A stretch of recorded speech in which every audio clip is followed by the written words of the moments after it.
latest events is our diplomatic correspondent, James Robbins.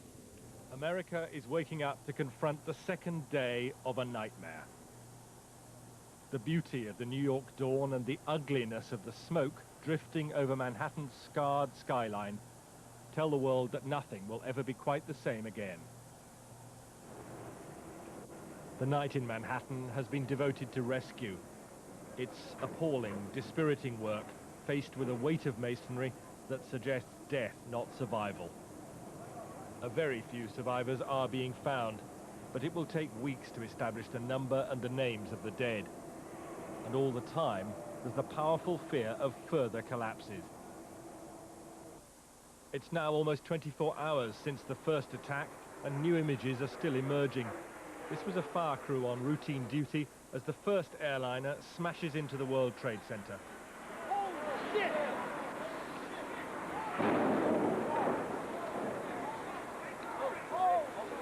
Fuel tanks laden with aviation fuel made hijacked Flight 11 into a guided missile, flown with terrible precision.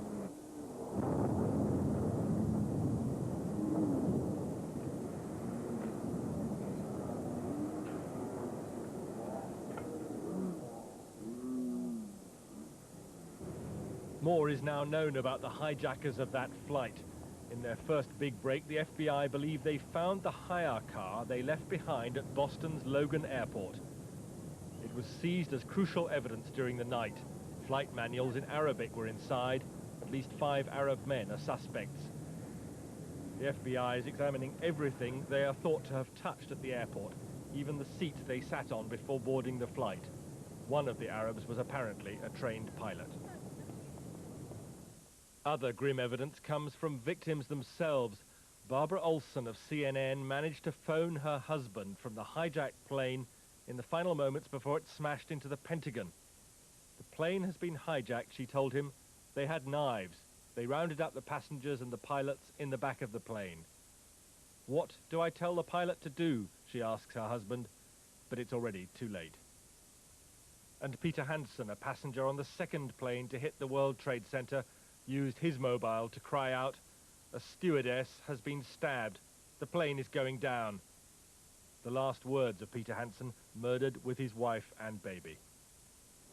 All this put America on a war footing. F-16s provided a fighter escort for Air Force One as the presidential plane shuttled George Bush to remote air bases, before finally it was felt safe for him to return to Washington and to talk to his people. These acts of mass murder were intended to frighten our nation into chaos and retreat. But they have failed. Our country is strong. A great people has been moved to defend a great nation. Terrorist attacks can shake the foundations of our biggest buildings, but they cannot touch the foundation of America. These acts shatter steel, but they cannot dent the steel of American resolve. And the president warned America will strike back against terrorists and those who support them. The search is underway for those who are behind these evil acts. I've directed the full resources of our intelligence and law enforcement communities to find those responsible and to bring them to justice. We will make no distinction between the terrorists who committed these acts and those who harbor them. The challenge to the United States could hardly be greater, with the Pentagon in Washington devastated by the third plane to hit. America's military headquarters is now being searched for traces of hundreds more civilian and service personnel who are missing. And now America's Secretary of State is telling American television and the world this is war. Well, American people have a clear understanding that this is a war. It's the way they see it. You can't see it any other way, whether legally that is correct or not. You do too? And yes, I do. And we've got to respond as if it is a war. And we've got to respond in the sense that it isn't going to be solved with a single counterattack against one individual. It's going to be a long-term conflict, and it's going to be fought on many fronts: the military front, the intelligence front, the law enforcement front, the diplomatic front. And it's a war not just against the United States. It's a war against civilization. It's a war against all nations that believe in democracy. So America is sending the strongest possible signal. As America's congressmen regrouped after fleeing the Capitol yesterday, they sang in sorrow, solidarity, but also in defiance. The next days and weeks take the United States and the wider world into uncharted territory. James Robbins, BBC News. Well, very shortly in New York, we are expecting to hear from New York's Mayor, Rudolph Giuliani. He's due to talk to reporters very shortly. That's the stand there from where he will be addressing the assembled journalists. That's due in the next 5 minutes. We'll be over live to New York to hear Rudolph Giuliani's comments as soon as he arrives. Meanwhile, let's get the very latest on the political situation in Washington. Our correspondent in DC is Tom Carver. Tom, inevitably heightened security. The mayor of Washington declared a state of emergency. Are authorities there very much prepared for the fact that potentially this could not yet be over? That's right. There is really, I would say, a bunker mentality inside the administration here. They have hunkered down, out of sight. They're going to be meeting in about 2 hours' time with the top leaders of Congress here in the White House. And really, they've got to decide what to do next. I think it's just an absolute test of George Bush's presidency. He came in to power after a disputed election. This is going to be the make or break moment to see whether he rises to this occasion or not.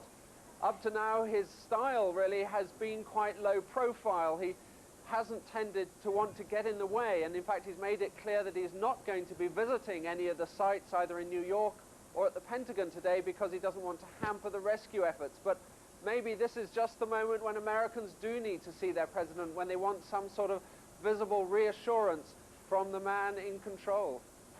And given everything that you say, we know that he will be relying hugely on advice, particularly from Colin Powell. We've heard his comments referring to him and all Americans believing that this is a war situation. That's right. I think Colin Powell is emerging now as the key man in this aftermath. He is the person who almost sounds more presidential than anyone else. The way in which he delivered that statement that you just heard about him talking about the American people assumed this is a war, and that's the way I see it too. And he gave a clear direction as to which way America was now going to deal with this. He said it's not sufficient to have a single counterattack. This is a long-term conflict we are now entering into. And I think that he is absolutely going to be central to guiding President Bush, because of course he was once the former George Bush's, the elder George Bush's national security advisor, and he was also chairman of the Joint Chiefs of Staff. So in every sense, he is a man well equipped to lead this operation. Is there a feeling, an urgent feeling among the American people, a need for retribution this morning, do you think? Yes, there is, and I think that that is going to really complicate the matter for the administration, because this is an invisible enemy they're dealing against. It's not clear how and where they should strike, and yet there is tremendous public pressure to strike immediately. So there is a risk, I think, that the administration may strike too fast and in the wrong place, but on the other hand, if they do nothing, then it's really going to erode morale at home, and somehow they've got to walk the fine line between those two problems. And in light of that, to what extent will the administration reflect also on what other Western governments say to them? Well, they're very clear, they're very pleased, I mean, that they have had support from Western governments. And I think what's interesting is that a lot of the people in the intelligence community here are saying, we need to find out at this stage in our history who are really our friends and who are not. And the line in Bush's statement last night, that we are not simply going to go against those who perpetrated this crime, but against any state that harbors them, was very important, I think. That distinction between those that harbor and the terrorists was always made in the past by the intelligence community here. They tended only to try to target the actual terrorists themselves. Now you're going to see a much broader conflict against states who are actually considered to be helping, aiding, financing these terrorist organizations. Tom Carver for now in Washington, D.C. Many thanks. Well, here the Prime Minister recalled Parliament for a special debate on Friday. He said he feared that significant numbers of the victims would prove to be British. Let's have this report from our political correspondent, Sean Curran. Okay, nice and calmly out the front now, ladies and gents, please. A security alert at the heart of government. This was a false alarm, but all government buildings are on maximum alert. As Downing Street was evacuated, senior ministers were holding crisis talks with Tony Blair. They were joined by senior security and defence advisers for a meeting of the Cabinet Emergency Committee. They reviewed security measures and decided to recall Parliament. I believe Parliament should be recalled, both because of the sheer magnitude of what has happened and its implications, but also because this was an attack not just on a number of buildings in the United States of America, but on the very notion of democracy. This afternoon, the Prime Minister spoke on the phone with President Bush. He said the terrorists had attacked the democratic world. Britain was not immune from the suffering. It is also clear that given the likely death toll, there will be many citizens of other states who will have died. I have to say to you that I fear significant numbers of them will be British. So in a very real and direct sense, the interests of this country are engaged. At Westminster, party politics has been suspended. The Conservative leadership result postponed until tomorrow. And there's agreement over what Britain's response to the attacks should be. America stands proxy for the whole free world here, and the whole free world must stand absolutely foursquare together and with America in committing to root out the people who did this and make sure they can never do it again. All UK police forces are on full alert. This morning, ministers reviewed the security measures put in place across the country and at British diplomatic and military bases. This is the second time since he became Prime Minister in 1997 that Tony Blair has requested the recall of Parliament. The last time MPs cut short their summer recess was in September 1998, when the Commons approved emergency laws following the Omar bombing. On Friday, Tony Blair will make a statement to MPs, who will then debate the implications of yesterday's attacks. Sean Curran, BBC News, Westminster. Well, staying with the political dimension, the Foreign Secretary Jack Straw is meeting his EU counterparts in Brussels to formulate a joint response to the attacks. Live now to our correspondent there, Janet Barry. Janet, what's going on?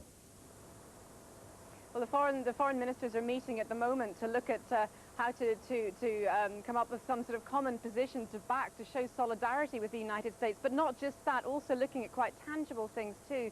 You mentioned the Foreign Secretary Jack Straw. This is what he had to say as he went into the meeting in Brussels this morning. This attack happened on the soil of the United States, but it was an attack on all of us, attack on freedom and democracy, on civilization and on humanity. That is the context in which we shall be considering matters. Then we shall look at the immediate security implications.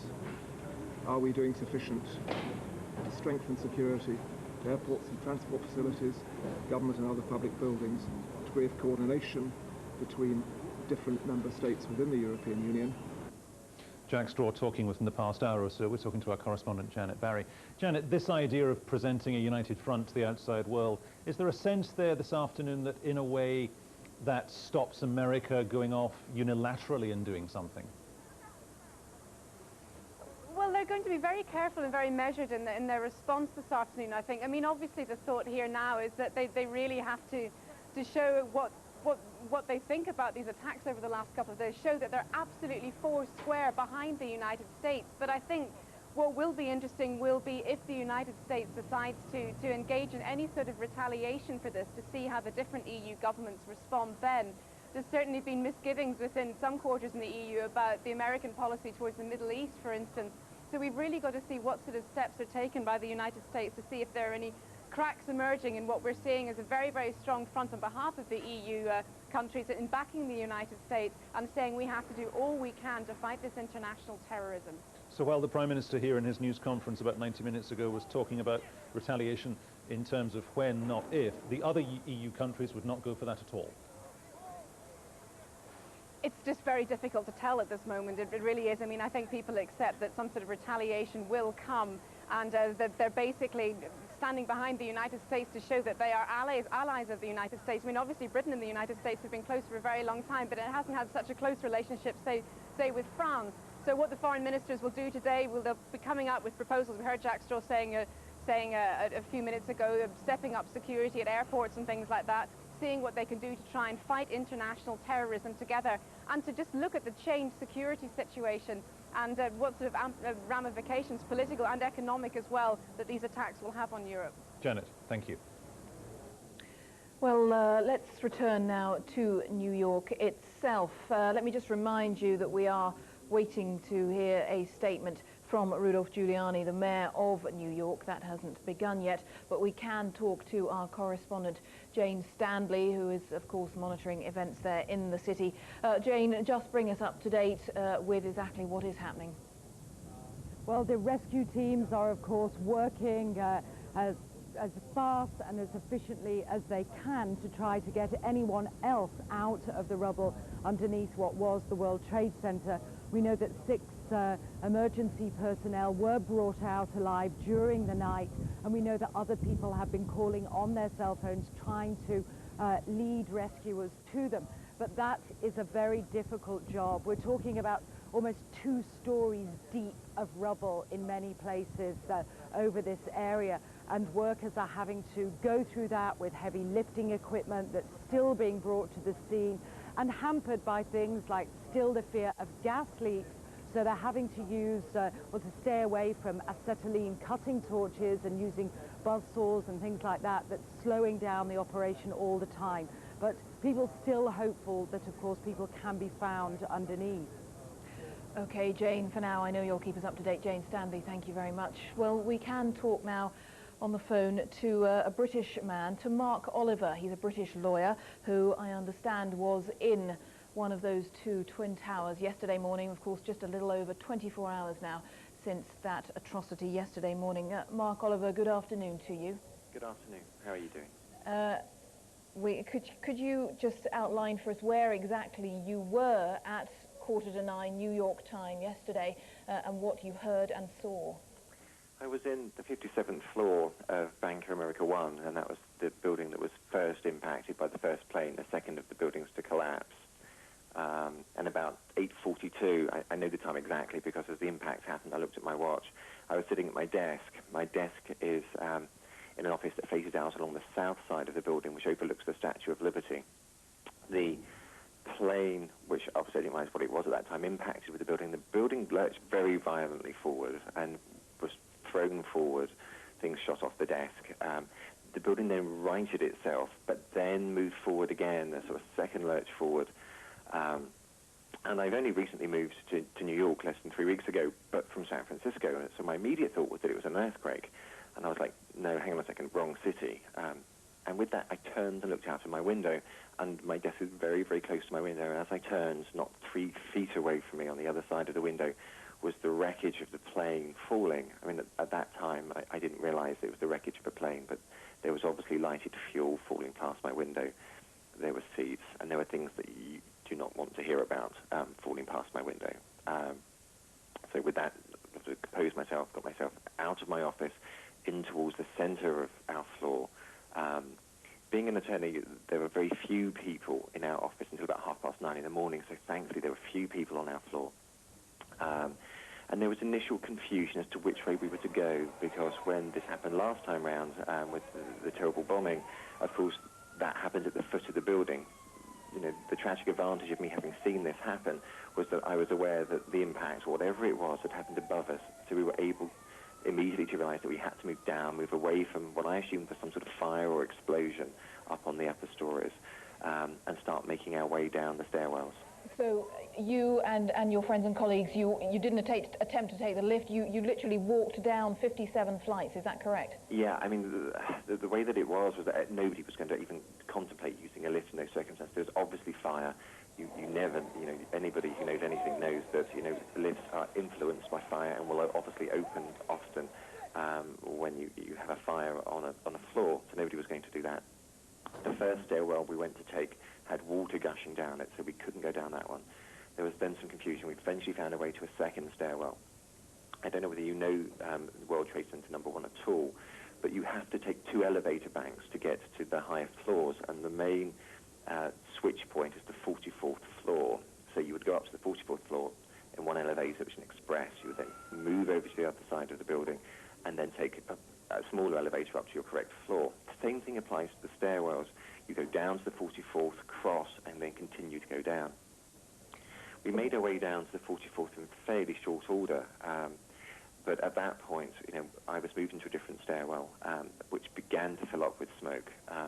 I was moved to another stairwell, and at that point, I completely lost all of my colleagues. I had no idea what had happened to them. You just couldn't see them? I'm sorry? I'm sorry to interrupt, but you mean you simply couldn't see them? There was too much smoke? No, I mean, there was confusion as we were suddenly in a smoky stairwell, and what we were then having to do was move into a different stairwell, and I think a number of us had moved into different stairwells at that point. And it was only when we just started to go down that I turned and I realized that I was obviously now separated from my colleagues, and I had no idea where they then were. But obviously you don't go running back, you had to just continue going down. Progress then was fairly calm. The stairwells were very, very full of people. Progress was very slow. We would move to the right. Obviously, we're going down twin file, but we'd move to the right into single file to allow the wounded to go past. A number of people with burns, all of whom were walking wounded, but obviously badly burned, were walking past us as people were rushing to get them out of the building more quickly.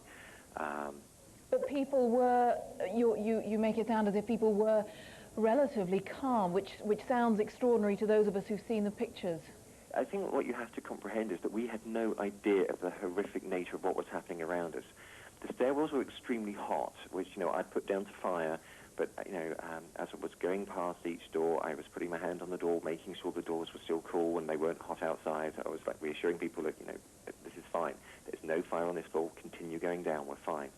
And to us, it seemed as though, there'd been this explosion.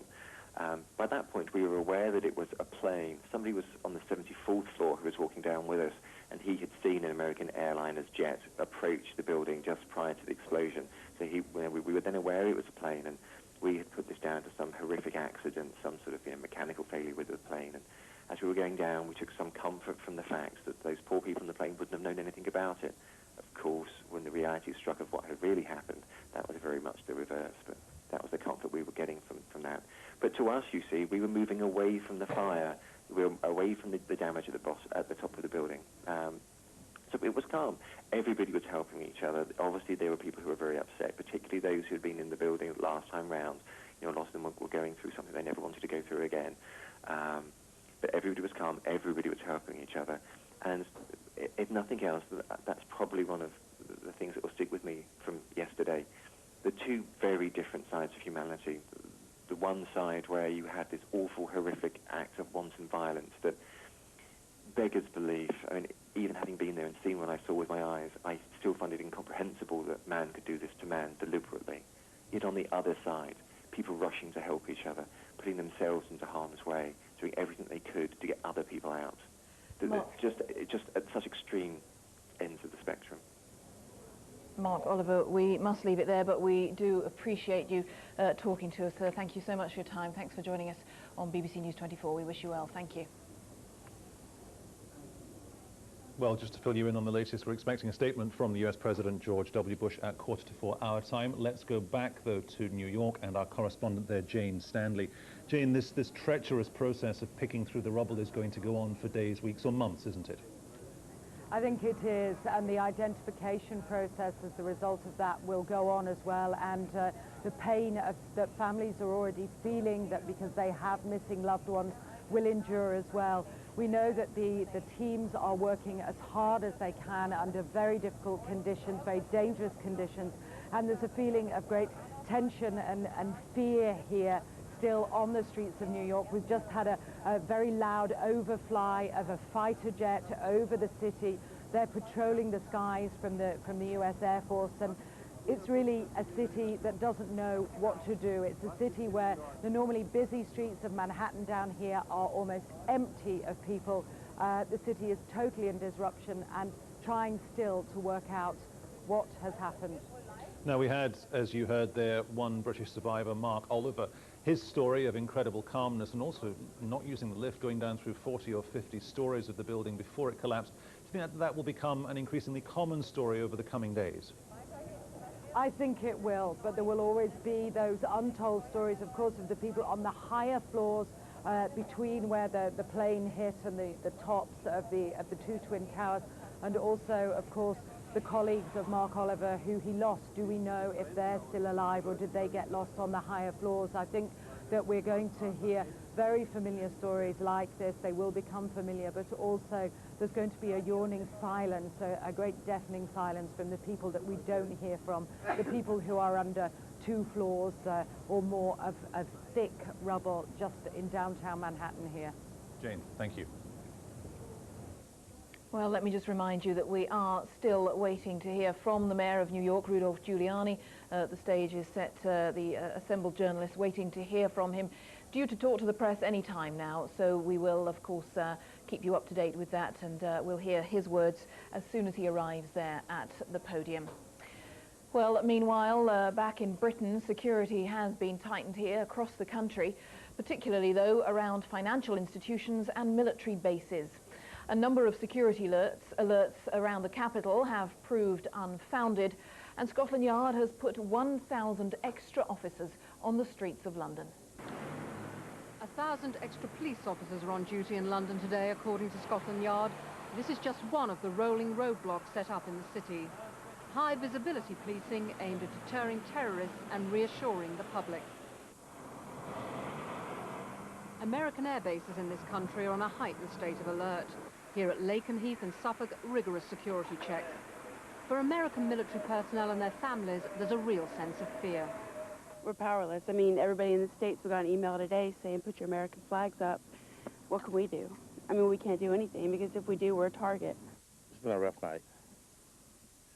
And the relatives, they were like, they're my blood relatives, and you just can't reach them. On the roof of the U.S. Embassy, signs of a country under siege. The embassy has become the focal point for mourning Americans here. With a heavy police escort, the ambassador returned to work. On the doors, extra security, and on the road, anything suspicious rapidly dealt with. British military installations like this Air Force base have been placed on high alert. This was one of the measures announced yesterday by the Prime Minister. Britain is liaising with fellow European countries and other allies on security issues. The U.S. terrorist attack has touched the entire Western world. All America's allies feel vulnerable. June Kelly, BBC News. Well, speaking within the past couple of hours, the U.S. Secretary of State, Colin Powell, said the attacks were equivalent to war against the U.S. This is a war. That's the way they see it. You can't see it any other way, whether legally that is correct or not. You do too? And yes, I do. And we've got to respond as if it is a war. And we've got to respond in the sense that it isn't going to be solved with a single counterattack against one individual. It's going to be a long-term conflict, and it's going to be fought on many fronts: the military front, the intelligence front, the law enforcement front, the diplomatic front. And it's a war not just against the United States. It's a war against civilization. It's a war against all nations that believe in democracy. But democracy can't be defeated. But now it's going to require all nations who believe in democracy to come out and condemn this kind of activity, to work together to go after those who perpetrate such activity. And it requires that kind of coordinated, complete response on behalf of the civilized communities of the world. Colin Powell there speaking a little earlier.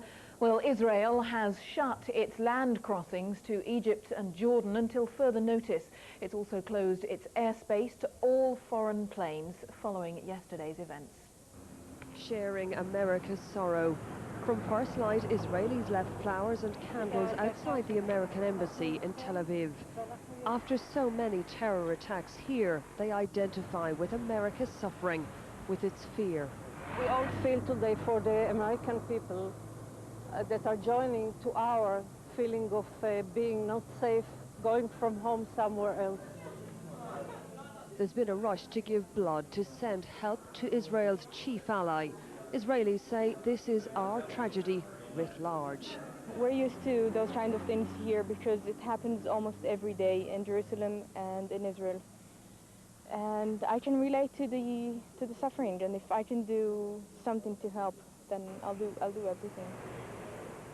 On Palestinian streets today, they were poring over their papers, learning the full horrific details, seeing the latest pictures. There is anti-American feeling here, plenty of it, and radical Palestinians will be shedding no tears, but many ordinary people are horrified.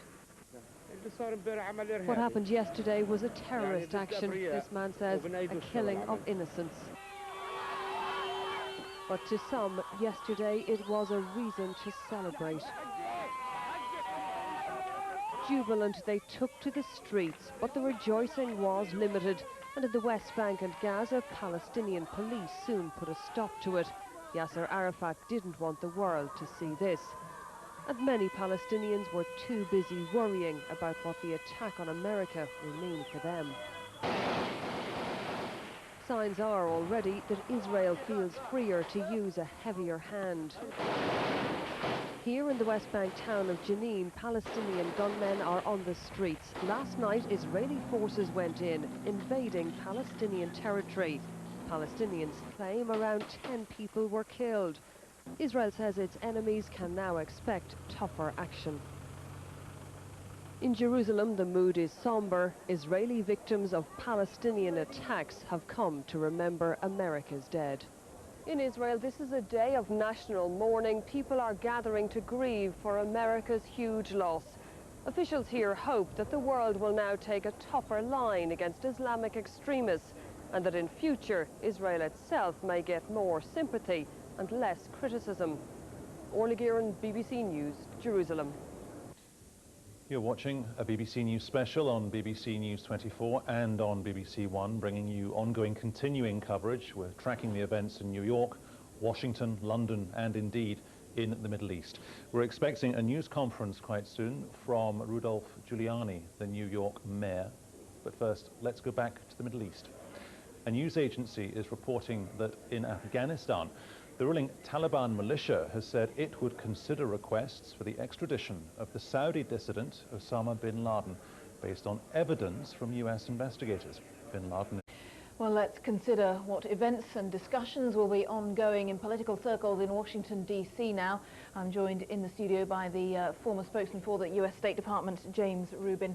Good afternoon again to you. High-level meetings continuing, of course. A very difficult balancing act, the public desire that we've heard from our correspondents for retribution, retaliation, whatever you want to call it, and yet the government circles, of course, they've got to prove it. Yes. I think that what's happening is the administration is operating really on two tracks. On one track, they're trying to do what they can to reassure the American people that the functioning of government is returning, that the rest of the country is safe, that people don't need to go into a panic. Obviously, there are economic, financial issues. On the other hand, as the rubble is cleared and the number of bodies develops and the numbers reach the astronomically horrible numbers that we're understandably imagining, I think there is going to be a public feeling that something has to be done. What I expect the administration to do is to act with deliberate speed. They need to deliberate about who is responsible. And if they determine that Osama bin Laden is responsible as expected... James Rubin, I'm very sorry to interrupt you there. We will come back to you. Let's go live to New York. Rudolph Giuliani has just arrived. He's talking to reporters. All of the agencies of the city, state, governor participated in it, and the Port Authority, so that we can work on the things that we have to do today to, first of all, focus our efforts on recovering as many people as we can and save lives. Second, try to begin the removal of debris to that area of the city, which is going to be a task that goes on for at least 2 or 3 weeks. And then focus on the other issues that are of importance to the city. Make sure that food comes into the city, make sure that people are able to go about their lives and are taken care of in the hospitals, and to try to bring the city back to normal as soon as possible. And we're going to aim to try to do that for the rest of Manhattan starting tomorrow. And we'll be focusing on that and trying to accomplish that all day today. We have been successful in recovering at least one other person, Port Authority police officer. We're hopefully going to be able to recover a 4th one, and we're in the process of doing everything we can to try to locate other people, and that'll be the major focus of our attention. We also appeal to people that may have private videos of the occurrence, since some came forward late yesterday and last evening. If they do, please contact the police department and the FBI, because it could be of enormous help in the investigation of the case. We're going to try to open schools tomorrow. We're hopeful that we'll be able to, we certainly will be able to do it in the entire city, and we'll be working on a plan for the maximum number of schools that we can open on the east side of Manhattan, particularly the lower east side of Manhattan. Con Edison is working, I think, as intensely as they possibly can to try to get power restored. It's going to take some time, and we're bringing generators in. The governor made available to us a group of generators that we've moved to Randall's Island, and we will be using them in that area of the east side that needs generator power, because they may need it for quite some time. We were able to move 120 dump trucks out of the city last night, which will give you a sense of the work that was done overnight. So some of the debris has already been removed. More of it is being removed, and it'll be done by barge all throughout the day today. The subway system is operating in all of the city, but below 14th Street, and largely because right now we have that closed. So if you're in any of the other 4 boroughs, public transportation is normal, the subways are normal, the buses are normal. If you're in Manhattan, the subways are going to be working to 14th Street, and then for those that go underneath, they'll just go straight out to Brooklyn. As soon as we can get that area of the city open, however, there will be subway service there, except for the 1, 2, and 3 lines, the West Side IRT below 34th Street, because of the collapse that took place. And again, we ask all New Yorkers to cooperate and to try to help each other. There are going to be a lot of people today who need help and need assistance, either because of the fact that they know people that were lost in this terrible tragedy, or because they're just frightened of what may happen. If you could comfort them and help them and assist them, particularly elderly people, that might be a way in which you can contribute. And we're getting very, very close cooperation from the state, from the federal government. I think people in New York, the best way they can deal with this right now is not only to deal with their own grief, which we all feel and have, but to show that we're not going to be in any way affected by this, that we're not going to be cowed by it, that we're not afraid, that we're going to go about our business and lead normal lives and not let these cowards affect us in any way like they're trying to do, which is to instill fear in us. Governor? Mayor, thank you. As the mayor indicated, the focus right now is still on search and rescue, and the hopes that we can get other people out of the debris and save more lives. We have, at last count, 18 different search and rescue teams down there. And I want to thank my colleagues. We have 8 from Connecticut that Governor Rowland sent in, others from around the country. We have a specialized team coming that Governor Calderon is sending from Puerto Rico. And it's this type of support from around the country that is allowing us to get through this. I have to tell you, I was down at the scene last night, and Mayor, your police and fire not only were heroes at the beginning, but they're still heroes. They're down there under enormous personal strain and risk. I saw them at the ground zero while a high-rise was on fire right across the street that could have collapsed, and they are risking their lives to try to save their friends and their colleagues and the New Yorkers who are still trapped. And we have to thank them, say a prayer for them. This is a time for rescue, it's a time for commitment, but it's also a time to reflect and grieve for those who didn't have their parents come home last night, or for those who still might be lost. And we will get through this because, as the mayor indicated, New Yorkers come together in times of crisis, and we've seen tremendous spirit donating blood, volunteering at hospitals, helping us to get through this. And we have done everything we could to be supportive. We have National Guard troops here now. We are mobilizing fire departments from Westchester and Rockland that are backing up in the Bronx. We're mobilizing fire departments from Nassau and Suffolk that will help in some of the outer boroughs on Long Island. But what we don't need are people just simply coming in to volunteer. We have the hotlines, we have the organization, we have tremendous coordination between the city and the state and the federal government. So people who want to exercise their expertise. Whether they're firefighters, they should contact their fire department. If they're EMTs or nurses, they should contact the hotline that we have set up at the state, where we've already had about 10,000 calls. So this is a tragic episode in American history, but New Yorkers will get through this. America will get through this. We will not be intimidated. We will not lose our freedom. What is the status of the World Trade? One other thing that we should do. These are the flight recorder boxes that the firefighters and the police officers and the rescuers are looking for, and we're going to we'll give you copies of this. We'd like you to put it out as broadly as possible. We're giving copies to all the rescue people and recovery people, so that they can try to find them. Altogether there'll be 4, 2 for each airplane, and that's what they look like, except it'll be obviously covered with soot and dirt. But there are a lot of people involved in the recovery and relief effort who know what they're looking for, and then there'll be some that don't. So if we can give those out, it would be very important. This morning's meeting was devoted to the relief and recovery effort largely. This afternoon we're going to focus on the economic recovery of the city and work with the hotels, the restaurants, the real estate industry. We're going to rebuild. We're not only going to rebuild, we're going to come out of this stronger than we were before. And in addition to having wonderful people in New York, as the governor indicated, we also have the strongest business community of any place in the world. And we're going to call upon them, and we're going to need their help.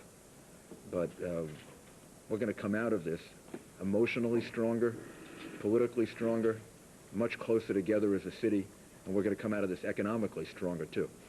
And we're going to start working on that right away. What's the status of the World Financial Center? There appears to be a fire burning across the street now, fairly significant. I believe. You want to answer that, Richard, on the FBI? The smoke from the World Financial Center was from a defective generator that the fire department worked on. There was no major fire at the World Financial Center. Get a statement from the FBI. The FBI. You're watching a BBC News special broadcasting live on BBC One and BBC News 24. This is live coverage of a press conference from New York City. We've heard from the Mayor of New York, Rudolph Giuliani, and the Governor, George Pataki. Both men, particularly the Mayor, stressing that America will not be bowed, will not be beaten by this, and won't be frightened. Let's just return a little more. Spokesman here for the FBI.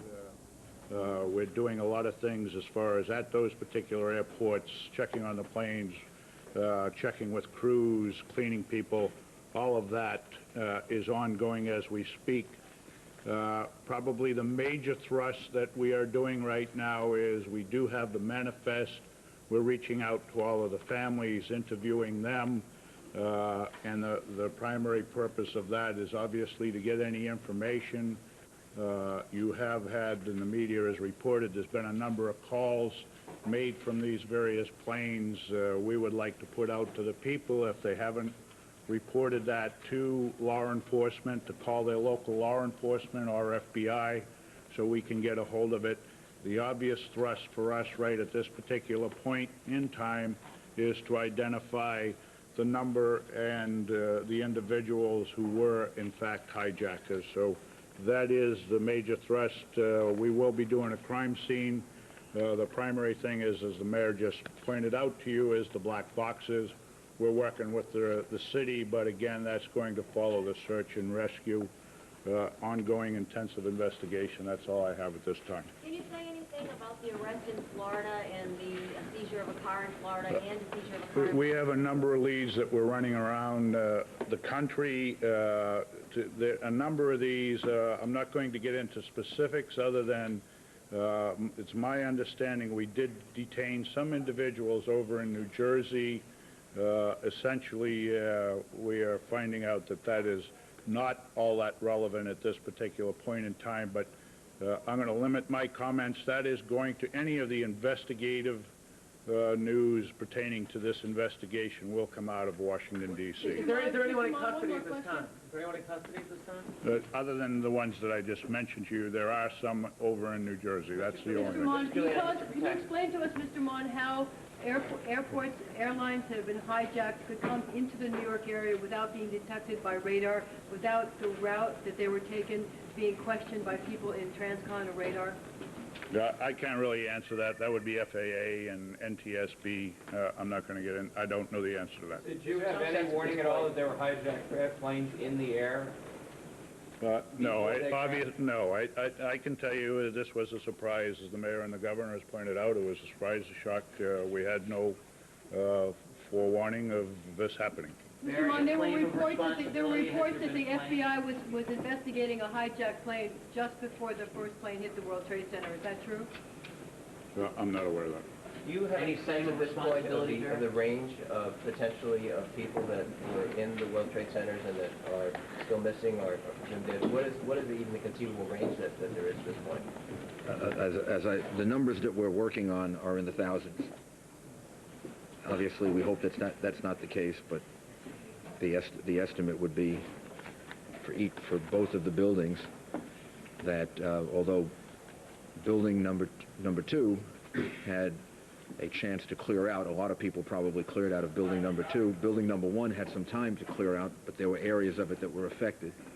The best estimate that we can make, relying on the Port Authority and just everyone else that has experience with this, is that there'll be a few thousand people left in each building. Mr. Mayor, you talked about... And then our recovery relief efforts and our work with the medical examiner are premised on those kinds of numbers. Mayor, can you explain, if there are thousands of bodies and there were 120 trucks of debris taken out, where are the bodies if there's only 41 confirmed fatalities? Where are the rest of them? A lot of the debris that was taken out are structural things that were in the way of the relief effort.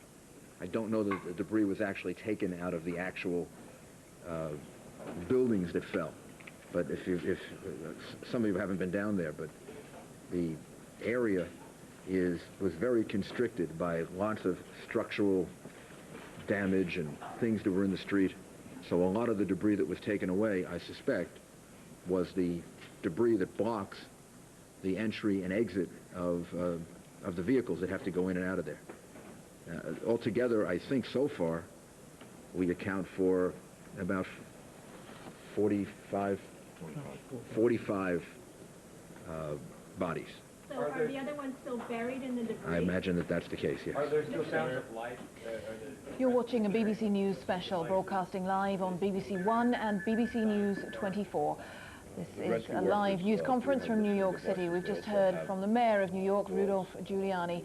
Again, we heard him talk about the fact that we are potentially looking at thousands of bodies buried beneath the Twin Towers, the World Trade Center in New York City.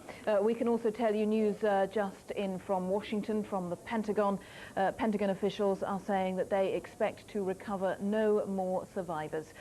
They have retrieved 80 bodies so far, we understand, from the Pentagon. You'll remember a large section of the building collapsed after it was hit by that hijacked plane yesterday. So Pentagon officials saying they expect to find no more survivors. The death toll in New York and Washington, the total clearly rising into thousands, but Mayor Rudolph Giuliani there trying to reassure the public through the press, saying that Americans will not be frightened by this attack, they will not be cowed, and life will continue and will move on in New York City. Well, with me still in the studio is James Rubin, the former spokesman for the US State Department. James Rubin, a little earlier you were talking about the need, the fact that the administration will feel the need to get in train a swift response. Well, I think what I was suggesting is that obviously as the casualties mount and we start to see the thousands of people that are buried under this rubble, that are the victims of this act of terrorism, anger is going to start to build up. I think people are going to quickly get past the shock phase and move to the anger phase, and I think it's up to the administration to act with deliberate speed, and by that I mean they need to deliberate, and I expect they will deliberate, and I expect that they will look very carefully at the evidence. The reason why Osama bin Laden's name keeps coming up is because his fingerprints are all over attacks of this very nature in the past. He's targeted the World Trade Center. His associates have sought to take over airliners. And if indeed he is responsible, and I think that is the working hypothesis right now, the administration's challenge will be to act, but not out of revenge and not out of retribution. Those are words that I think we have to move away from. But out of preemption, this organization is determined to do it again. They've shown that they are repeat offenders. They acted against the American embassies in Kenya and Tanzania. They acted against the USS Cole. They acted against the World Trade Center. And if they're now responsible for this worst act of terrorism in the history of modern era, we know they're going to do it again. And if they're not attacked and destroyed, then again, someday we're all going to be sitting on these same screens watching another thousands of people, innocent people, murdered by these barbarians. James Rubin, very many thanks for your time. I'm sure we'll be talking again. Thank you. Well, reaction has been coming in from all over the world to the events of yesterday. In Rome, Pope John Paul II denounced the acts of terrorism and said prayers for the victims. In Ireland, Prime Minister Bertie Ahern has declared Friday a national day of mourning for those killed in the attacks. Although some Palestinians have been rejoicing at the killings, the prevailing mood is one of shock across the Middle East. Let's get a reaction from the Islamic community here now.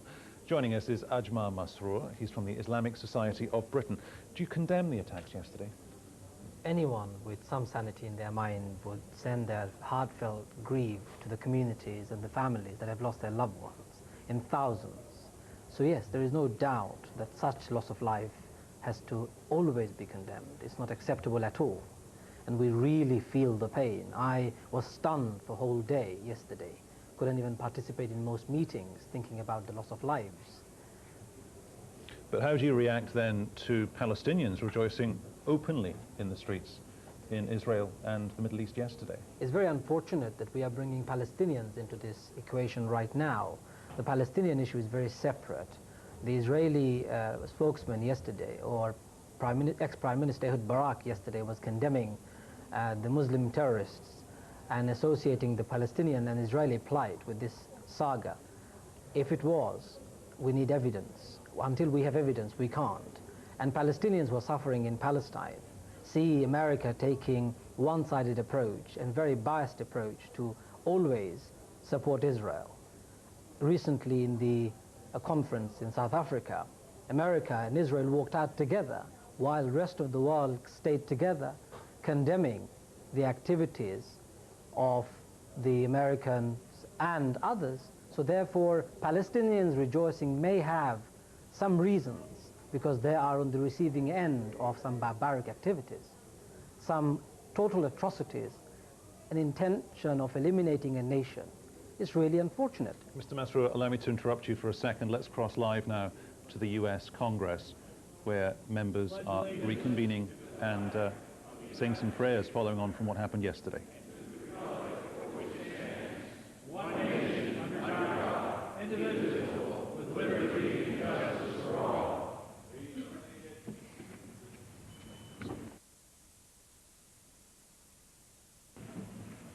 Due to the events of yesterday, the Chair wishes to announce that the joint meeting to receive the Honourable John Howard, Prime Minister of Australia, scheduled for today will not take place. The Chair wishes to acknowledge, however, the presence of the Prime Minister here today and extends on behalf of the House his appreciation for the solidarity of the Australian people and the presence of the Prime Minister today in this very difficult time. Thank you.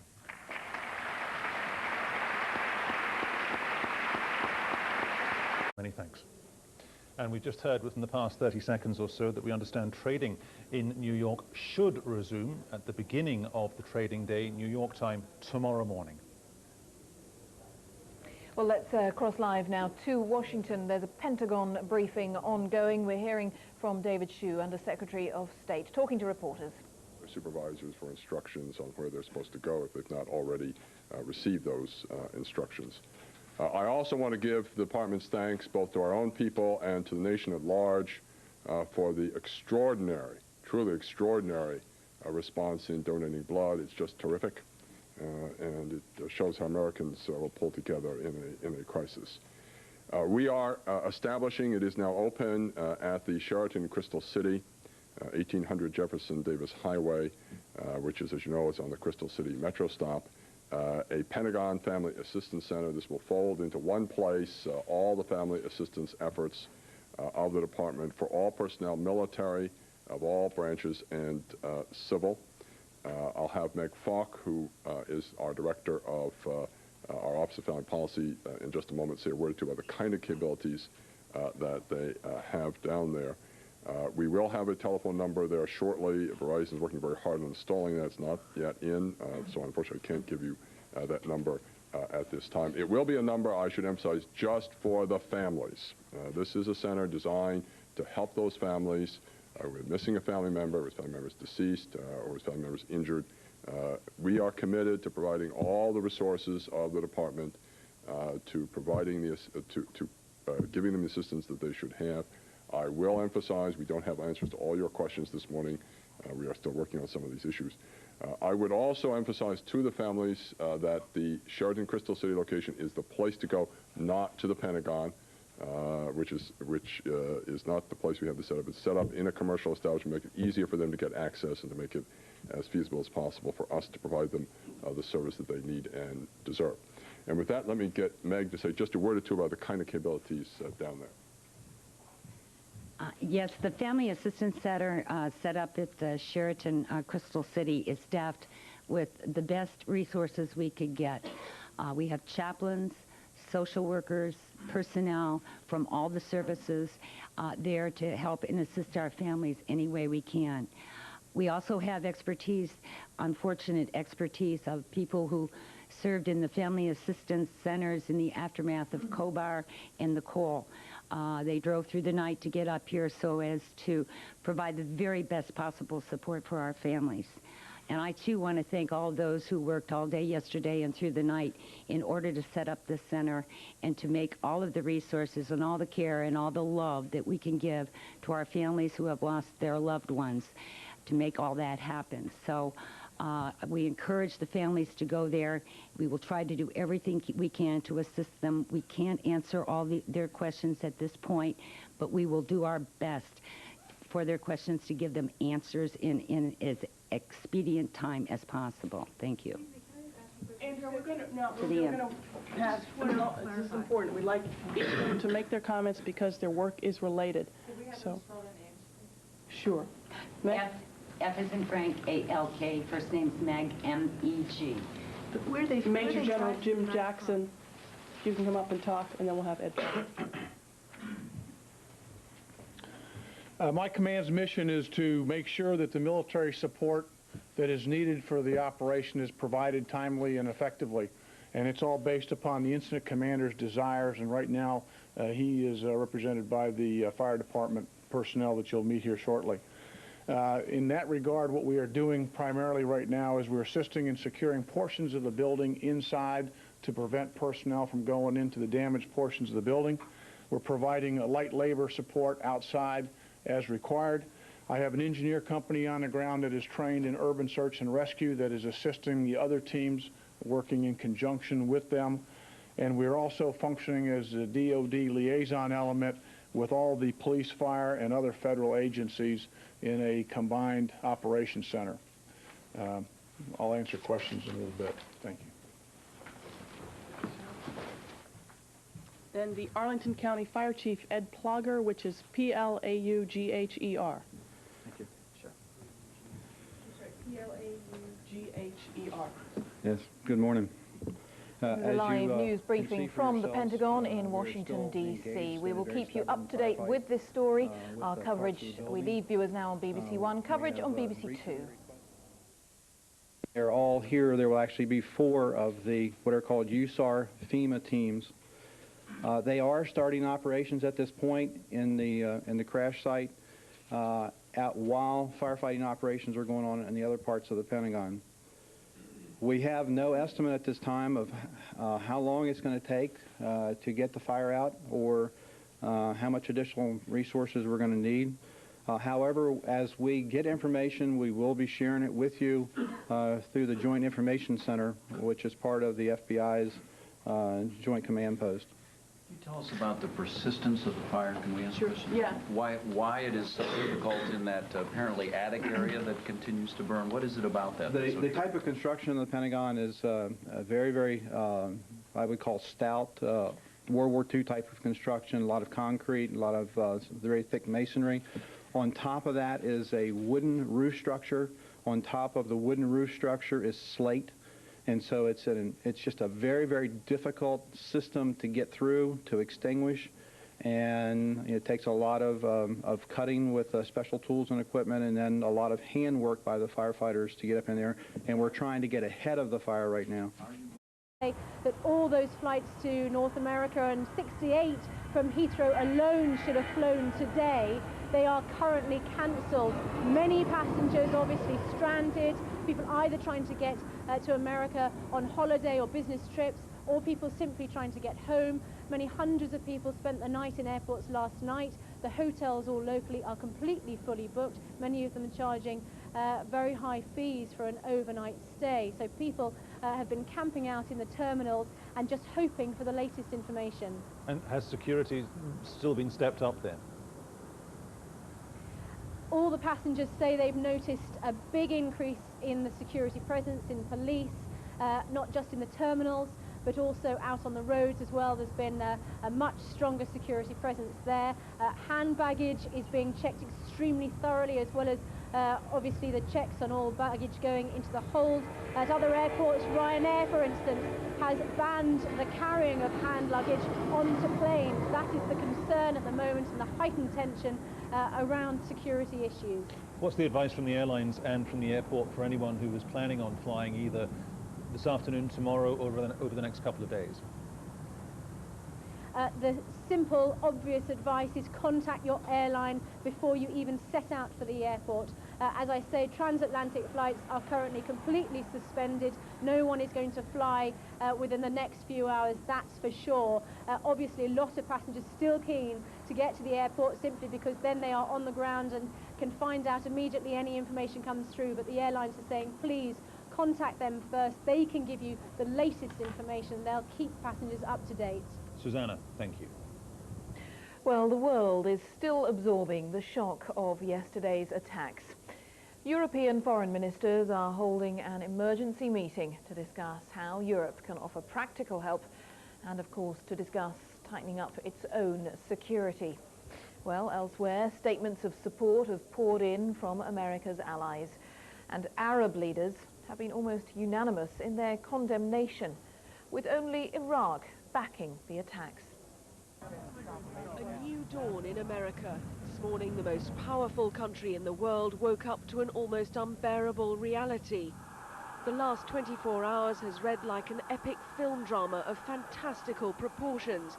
Yesterday's multiple terrorist attacks struck at the heart of Fortress America and also at the heart of democracy. World leaders have been giving their reactions to the terrible scenes in New York and Washington. The Pope called for prayers for the families of those who've lost loved ones. Fuel that melted steel, weakened the structure and caused the towers to collapse, killing thousands who'd survived the initial impact.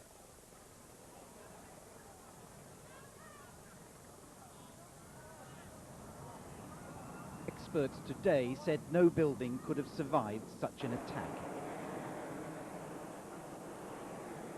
Caught beneath the collapsing buildings were hundreds of rescue workers. One of them, a Dr. Mark Heath, filmed these pictures at the very moment one of the towers came down around him. I hope I live. I hope I live. It's coming down on me. Here it comes. I'm getting behind a car. It's incredible. Okay, I'm gonna have to go find people who need help. I don't think I'm one of them. You okay, sir? Okay. Can I just get a toot off your respirator? Yeah. Can I get a toot? The doctor shares the respirator of a fireman, taking in oxygen so he can continue helping others in the choking atmosphere, where visibility is down to a few feet. After a few seconds, he's off again looking for casualties. This is the car I hid behind. It saved my life.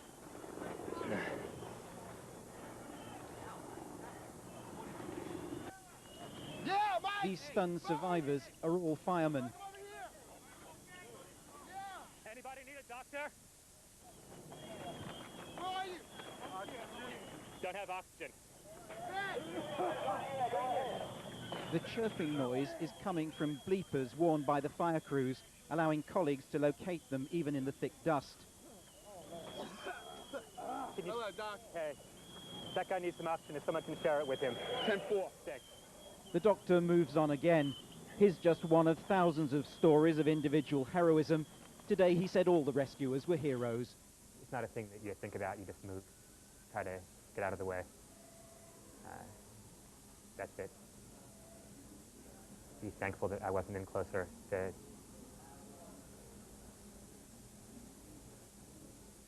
The bravery of the people who went in there is something else. As the first of many thousands of bodies were being recovered and placed in temporary morgues, America awaited the response of its president and the military whose intelligence services had failed to stop the fanatics. President George Bush was finally able to return to the White House, facing the greatest and most shocking attack on his country since Pearl Harbor. He told the nation that terrorists must not be allowed to win. Today, focus now is on search and rescue. A child's toy in the rubble, a hint of the tragedies that lie beneath it. City officials say it could be weeks before it's known just how many died here. Paul Davis, ITN. And as the emergency services begin to sift through that rubble for small survivors, another determined search is already underway. The search for those who might have carried out the attack. The main suspect remains the Saudi dissident Osama bin Laden. He's denied any involvement, but he's publicly congratulated those responsible. What intelligence officers must now do is to build up a picture of the train of events that brought such tragedy to the United States. Here's Kevin Down. 24 hours after the terrorist outrage, investigators say they have received 700 leads, but none which is yet conclusive. So, who do the intelligence agencies believe is behind the attack? The FBI have seized this car